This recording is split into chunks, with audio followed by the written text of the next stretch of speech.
Hello friends, स्वागत आहे तुम्हा सर्वांचं माझ्या यूट्यूब चॅनल 10 बोर्ड अकॅडमीवर। तर तुम्ही करेक्ट थंबनेलवर क्लिक केलं मित्रांनो। तर या व्हिडिओमध्ये आपण पाहूया की 2026 साठी मराठी पेपरच्या आय-एम-पी काय राहणार आहेत मित्रांनो आणि ग्रामर टाईपचे क्वेश्चन कशाप्रकारे सोडवले जातात। तर हा व्हिडिओ तुमच्यासाठी मोस्ट इम्पॉर्टंट आहे मित्रांनो। तर व्हिडिओ लास्टपर्यंत नक्की पहा आणि चॅनलवर नवीन असाल तर चॅनलला सबस्क्राईब करा आणि बेल आयकॉन ऑल करा, जेणेकरून तुमच्यापाशी 10वीचे आवश्यक व्हिडिओज येत राहतील। तर चॅनलला सबस्क्राईब करायला विसरू नका आणि व्हिडिओला लाईक करा आणि लाईक केल्यानंतर तुमच्यासमोर एक हाईपचा ऑप्शन येईल, तर हाईप पण करा, जेणेकरून हा व्हिडिओ सर्वांपर्यंत पोहोचेल। तर चला आपण व्हिडिओला करू स्टार्ट मित्रांनो। तर पहा, सर्वात आधी तुमच्यासमोर येते हे पेज। तर हे पेज आल्यानंतर मित्रांनो तुमच्यासमोर दिसते तुम्हाला सब्जेक्ट तुमचा काय आहे। तर सब्जेक्ट तुमचा मराठी आहे मित्रांनो आणि 11 पेजेसचा हा पेपर आहे आणि इकडून तुम्हाला दिलेले असते मार्क्स तुमचा किती आहे। तर 80 मार्क्सचा पेपर आहे मित्रांनो आणि या साईडनं तुम्हाला दिलेलं असते टायमिंग पेपरचा किती आहे। तर चला व्हिडिओला करू स्टार्ट। तर पहा मित्रांनो, विभाग गद्य 1 पठित गद्य तुम्हाला पाठाच्या आधारित पॅराग्राफ येईल असते मित्रांनो। या पॅराग्राफच्या माध्यमातून तुम्हाला उत्तर लिहायचे असतात। तर पहा, प्रश्न क्रमांक 1 अ, पुढील उतार्याच्या आधारे सूचनेनुसार कृती करा।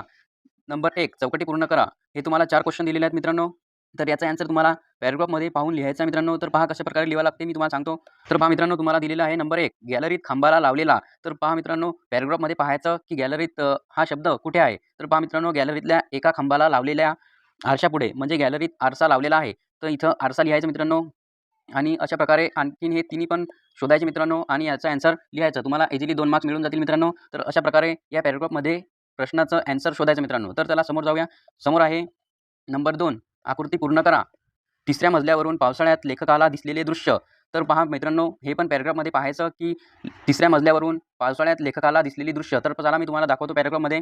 तर पहा मित्रांनो, ती ओळ इथं आहे। तिसऱ्या मजल्याच्या उंचीवरून समोर उजव्या बाजूला भिंतीच्या व कौलाच्या उंच सखल आडव्या उभ्या रांगा दिसतात। पावसाळ्यात दिशा धुसूर झालेल्या असतात। कधी पावसाची नाजूक झिमझिम, कधी गर्जणारी वृष्टी सुरू असते। तर पहा मित्रांनो, तुम्हाला काय लिहायचं आहे त्यामध्ये मी सांगतो। कधी पावसाची नाजूक झिमझिम हे एकामध्ये, कधी गर्जणारी वृष्टी सुरू असते हे दुसऱ्यामध्ये आणि भिंतीच्या व कौलाच्या उंच सखल आडव्या उभ्या रांगा दिसतात हे तिसऱ्यामध्ये आणि पावसाळ्यात दिशा धुसूर झालेल्या असतात हे चौथ्यामध्ये। तर अशा प्रकारे तुम्हाला त्याचे मार्क्स इझिली मिळून जातात मित्रांनो। तर नंतर आहे सोमत, प्रत्येकाची विचार करण्याची सवय आणि वेळ स्वतंत्र असते, याबाबतचे तुमचे मत स्पष्ट करा। तर प्रत्येकाची विचार करण्याची सवय ही कशी असते तुमच्या शब्दात स्पष्ट करा मित्रांनो। तुम्हाला याचे इझिली मार्क्स मिळून जातात। तुमच्या शब्दात तुम्ही लिहा मित्रांनो आणि तुम्ही पॅराग्राफच्या सहाय्याने पण लिहू शकता किंवा मनानं पण लिहू शकता मित्रांनो। शक्यतोवर मनानंच लिहा मित्रांनो, तुम्हाला इझिली मार्क्स मिळून जातात, काही अवघड नसते। त्यानंतर येते मित्रांनो प्रश्न क्रमांक 1 आ, पुढील उतार्याच्या आधारे सूचनेनुसार कृती करा। नंबर 1 आकृती पूर्ण करा।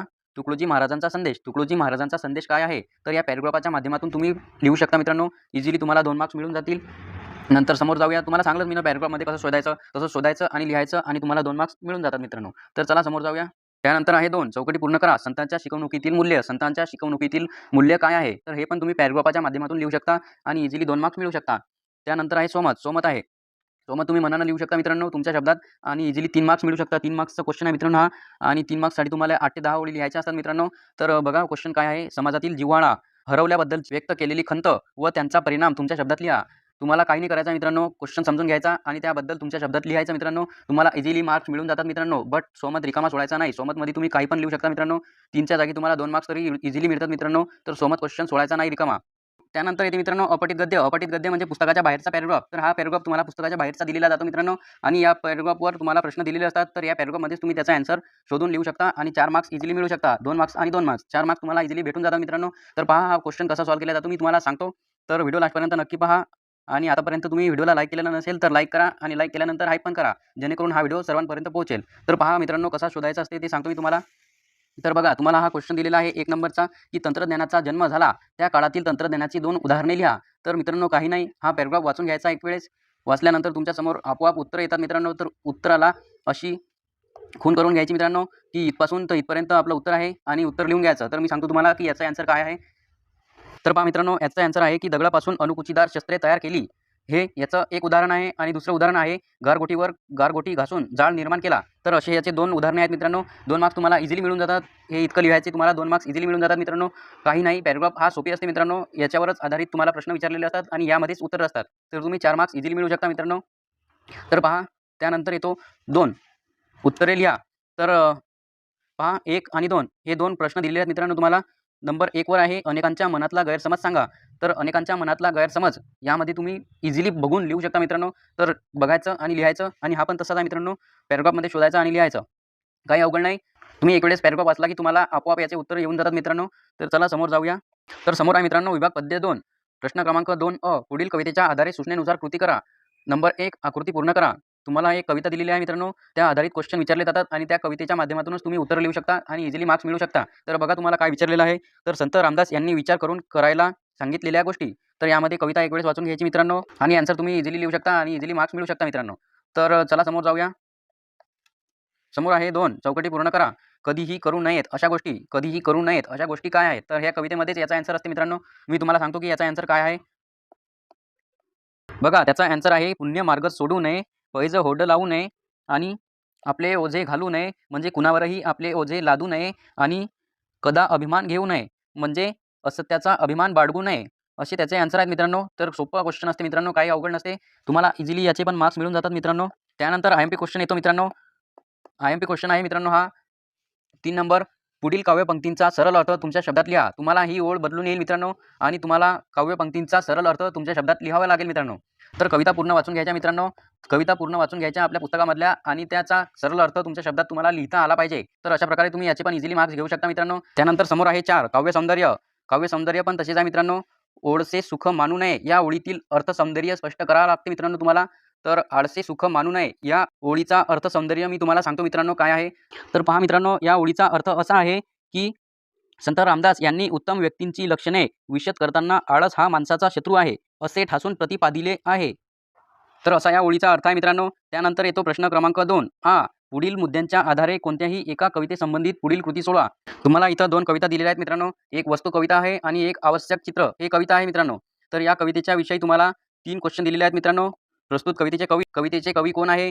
प्रस्तुत कवितेचा विषय काय आहे? प्रस्तुत कवितेची भाषिक वैशिष्ट्ये कवितेची काय आहे? तर अशा प्रकारे तुम्हाला ही कृती सॉल्व्ह करायची असते मित्रांनो. तर हा पण आय-एम-पी क्वेश्चन आहे मित्रांनो, पुस्तकातून करून जा. बघा त्यानंतर येते प्रश्न क्रमांक 2 रसग्रहण. तुम्हाला रसग्रहण करायचं असते मित्रांनो. पुढे दिलेल्या काव्यपंक्तींचे रसग्रहण करा.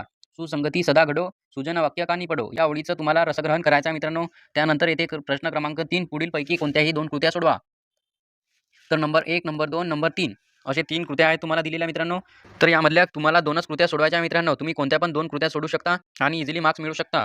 त्यानंतर येते विभाग 4 भाषा अभ्यास. तर पहा मित्रांनो, आपण भाषा अभ्यास म्हणजे व्याकरणापर्यंत आलो. तरी पण तुम्ही चॅनलला सबस्क्राईब नाही केलं तर लवकर करा चॅनलला सबस्क्राईब. या चॅनलवर 10वी साठी ऑल अभ्यासक्रम आणि ऑल बोर्ड पेपर अपलोड करत असतो. तर लवकर करा या चॅनलला सबस्क्राईब. तुम्हाला यावर्षी 10वी मध्ये पास व्हायला कोणीच रोखणार नाही. या चॅनलला सबस्क्राईब करा आणि या चॅनलवरचे सर्वच व्हिडिओ पहा. तुम्हाला आय-एम-पी क्वेश्चन पण दिलेले आहेत. आय-एम-पी क्वेश्चन पण करून गेलेत चालता तुम्ही मित्रांनो. तर या चॅनलवर तुम्हाला सर्व प्रकारची माहिती लेटेस्ट अपडेट मिळत राहील. तर लवकर करा चॅनलला सबस्क्राईब आणि चला समोर पाहूया आपण की काय आहे. तर समोर आहे क्वेश्चन 4 व्याकरण घटकावर आधारित कृती.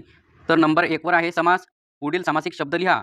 तर पहा मित्रांनो, तुम्हाला एकाकडून विग्रह दिलेला आहे. तर विग्रहावरून तुम्हाला सामासिक शब्द तयार करायचा आहे. तर बघा 1 नंबरवर दिलेला आहे तुम्हाला 7 सागरांचा समूह म्हणजे सप्तसागर आणि 2 नंबरवर दिलेला आहे तुम्हाला 10 किंवा 12 म्हणजे 10-12. तर अशा प्रकारे तुम्ही याचा आन्सर लिहू शकता आणि इझिली मार्क्स मिळवू शकता. त्यानंतर समोर जाऊया. त्यानंतर येते नंबर 2 शब्दसिद्धी. वर्गीकरण करा. तुम्हाला 4 शब्द दिलेले आहेत मित्रांनो. तर हे शब्द प्रत्यय घटित बसतात की उपसर्ग घटित बसतात हे तुम्हाला लिहायचे आहेत. तुम्हाला 4 शब्द दिलेले आहेत. सामाजिक, अभिनंदन, नम्रता, अपयश. तर हे शब्द तुम्हाला लिहून दाखवतो मी मित्रांनो. तर बघा सामाजिक शब्द जो आहे तो सामाजिक शब्द उपसर्ग घटित बसतो आणि अभिनंदन शब्द जो आहे तो अभिनंदन शब्द प्रत्यय घटित बसतो आणि नम्रता शब्द जो आहे तो नम्रता शब्द पण प्रत्यय घटित बसतो आणि अपयश जो शब्द आहे तो उपसर्ग घटित बसतो. तर अशा प्रकारे तुम्हाला 2 मार्क्स इझिली मिळून जातील मित्रांनो. तर चला समोर जाऊया. समोर आहे नंबर 3 वाक्यप्रचार. पुढीलपैकी कोणत्याही 2 वाक्यप्रचारांचा अर्थ सांगून वाक्यात उपयोग करा. तुम्हाला 4 क्वेश्चन दिलेले आहेत मित्रांनो. त्यानंतर येते नंबर 3 वाक्यप्रचार. पुढीलपैकी कोणत्याही 2 वाक्यप्रचारांचा अर्थ सांगून वाक्यात उपयोग करा. तुम्हाला 4 वाक्य दिलेले आहेत मित्रांनो. यामधले 2च वाक्य घ्यायचे आहेत आणि वाक्यात उपयोग करायचा आहे. तुम्हाला इझिली 4 मार्क्स मिळतात मित्रांनो. तर बघा वाक्यात उपयोग कसा करायचा आहे मी सांगतो तुम्हाला. तर बघा नंबर 1 वर आहे आगीत उडी घेणे. आगीत उडी घेणे म्हणजे धाडस दाखवणे आणि तळपायाची आग मस्तकात जाणे म्हणजे खूप राग येणे आणि 3 नंबर अचंबित होणे म्हणजे आश्चर्य वाटणे. नंतर आहे 4 नंबर कंठस्नान घालणे म्हणजे ठार मारणे. तर अशा प्रकारे याचा अर्थ होते मित्रांनो आणि वाक्यात उपयोग कसा करायचा आहे मी सांगतो तुम्हाला. तर बघा मित्रांनो याचा वाक्यात उपयोग कसा होईल. तर नंबर 1 वर येते आगीत उडी घेणे. तर याचा वाक्यात उपयोग असा होईल की मोहनने भूकंपात अडकलेल्या लोकांना वाचवण्यासाठी आगीत उडी घेतली असं याचा वाक्यात उपयोग होईल मित्रांनो. नंतर येते 2 तळपायाची आग मस्तकात जाणे. तर याचा वाक्यात उपयोग असं होईल मित्रांनो की राजूने केलेल्या खोड्या पाहून आईच्या तळपायाची आग मस्तकात गेली असं याचं उत्तर होईल मित्रांनो. वाक्यात उपयोग अशा प्रकारे केला जातो. नंतर येते 3 अचंबित होणे. अचंबित होणे याचा वाक्यात उपयोग असा होईल मित्रांनो की ढगात झाकोळलेल्या सूर्य चंद्रबिंबासारखा झालेला पाहून सारे पर्यटक अचंबित झाले. तर असा याचा वाक्यात उपयोग होईल. नंतर येते कंठस्नान घालणे. कंठस्नान घालणे याचा वाक्यात उपयोग असा होईल की बाजीप्रभू देशपांडे यांनी पावनखिंडीत शत्रूच्या सैनिकांना कंठस्नान घातले. तर असं याचं ॲन्सर होईल मित्रांनो आणि 4 मार्क्स तुम्हाला इझिली भेटून जातील मित्रांनो. त्यानंतर येते प्रश्न क्रमांक 4 भाषिक घटकांवर आधारित कृती. नंबर 1 शब्दसंपत्ती. नंबर 1 पुढील शब्दातील समानार्थी व विरुद्धार्थी शब्दांच्या 4 जोड्या तयार करा. तुम्हाला हे शब्द दिलेले आहेत मित्रांनो. याच्या तुम्हाला जोड्या लावायच्या आहेत की समानार्थी शब्द कोणते आहे आणि विरुद्धार्थी शब्द कोणते आहेत. तर समानार्थी शब्दांच्या जोड्या तुम्हाला लावायच्या आहेत आणि विरुद्धार्थी शब्दांच्या पण जोड्या लावायच्या आहेत. तर कशा जोड्या लावायच्या आहेत मी सांगतो तुम्हाला. तर पहिले आपण समानार्थी शब्दांच्या जोड्या लावू मित्रांनो. तर समानार्थी शब्दामध्ये हा शब्द येतो एक, हा एक शब्द येतो आणि हा एक शब्द येतो आणि हा एक शब्द येतो. तर या शब्दांच्या तुम्हाला जोड्या लावायच्या आहेत आणि विरुद्धार्थीमध्ये हा एक शब्द, हा एक शब्द, हा आणि हा असे 4 शब्द येतात आणि यामध्ये हे असे 4 शब्द येतात. तर यांच्या तुम्हाला जोड्या लावायच्या आहेत मित्रांनो. तर जोड्या कशा लावायच्या आहेत मी सांगतो तुम्हाला. तर काही नाही मित्रांनो, तुम्हाला ॲन्सरशीटमध्ये असा एक तक्ता तयार करायचा आहे. त्यामध्ये लिहायचं समानार्थी शब्द, इकडून लिहायचा विरुद्धार्थी शब्द. तर इकडून समानार्थी शब्द लिहायचे जे 4 शब्द आहेत ते आणि इकडून विरुद्धार्थी शब्द लिहायचे 4. तर अशा प्रकारे तुम्हाला याचे 2 मार्क्स इझिली मिळतात मित्रांनो. समोर आहे पुढील शब्दांचे वचन बदला. पुढील शब्दांचे वचन बदलायचे आहेत. तुम्हाला 2 शब्द दिलेले आहेत मित्रांनो. एक दिलेला आहे केस आणि दुसरं दिलेलं आहे कल्पना. तर तुम्हाला याचं वचन बदलायचं आहे मित्रांनो. तर वचन कसं बदलायचं आहे मी सांगतो तुम्हाला. तुम्ही 1 मार्क्स इझिली मिळू शकता मित्रांनो. व्याकरण खूप सोपं असते. व्याकरणचे क्वेश्चन सोडायचे नाही मित्रांनो. व्याकरण खूप सोपं असते. याचे पूर्ण मार्क्स तुम्ही घेऊ शकता. तर बघा वचन कसं बदलायचं मी सांगतो तुम्हाला. तर पहा मित्रांनो, याचा ॲन्सर असा आहे की केसचं केसच राहील आणि कल्पनाचं कल्पनाच राहील. त्यानंतर येते मित्रांनो नंबर 3 पुढील शब्दांच्या अक्षरांपासून 2 अर्थपूर्ण शब्द तयार करा. तर सदा सर्व काळ हा एक शब्द दिलेला आहे मित्रांनो तुम्हाला. तर यापासून तुम्हाला 2 अर्थपूर्ण शब्द तयार करायचे आहे. तर पहा कसे तयार होतील मी तुम्हाला सांगतो. तर बघा इथं काळ हा एक शब्द तयार होते मित्रांनो. काळ शब्द यामध्ये लिहायचा आणि सकाळ हा यामध्ये लिहायचा. म्हणजे सकाळ शब्द होतो आणि काळ शब्द होतो. तर अशा प्रकारे तुम्हाला 1 मार्क्स मिळतो. त्यानंतर येतो नंबर 2 लेखन नियमानुसार लेखन. अचूक शब्द ओळखा. कोणतेही 4 शब्द ओळखणे. तुम्हाला यामध्ये 6 शब्द दिलेले आहेत मित्रांनो. तर 6 शब्दांपैकी तुम्हाला 4 शब्द ओळखायचे आहेत. यामध्ये 4 शब्द, यामध्ये 4 शब्द, यामध्ये 4 शब्द, यामध्ये. तर यामधला एकच शब्द असतो की तो बरोबर असतो. तर बरोबर शब्द तुम्हाला ओळखायचा आहे आणि 4च क्वेश्चन तुम्हाला यामधले सोडवायचे आहेत.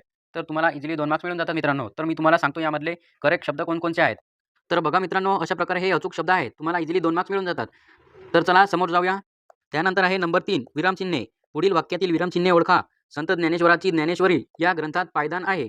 तर तुम्हाला यामध्ये 2 विरामचिन्हे लिहायचे आहेत. काही नाही, तुम्हाला या क्वेश्चनमध्येच विरामचिन्हे आलेले असतात.